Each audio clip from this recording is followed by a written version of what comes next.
So, ito yung mga isda ko. Piniflare natin yung isda. Yung isang isda. Ang dumi-dumi na. Hindi ko ito na na-dumihan kasi yung bago niyan eh. Nalagyan ng tissue.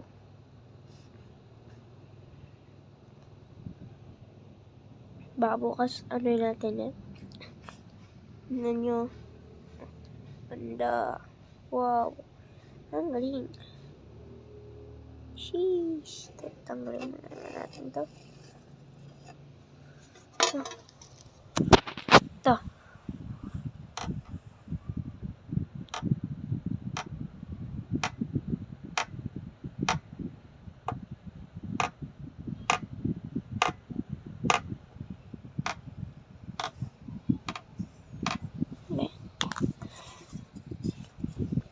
Hindi mo marunong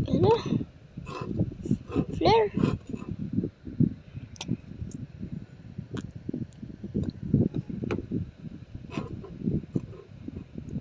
Pugi natin ito.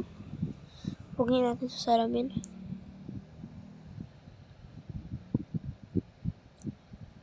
Hello, kahit na yung tenga niya. Hehe, eardrops. Kahit malapit na sumabog. Haha. Joke lang. Yeah, of course. Nag-flirt. Aray ko po. Tignan nyo, nag-flare guys. Oh my goodness. Yan ang basic na ginagawa ko. So, yan lang. Bye-bye.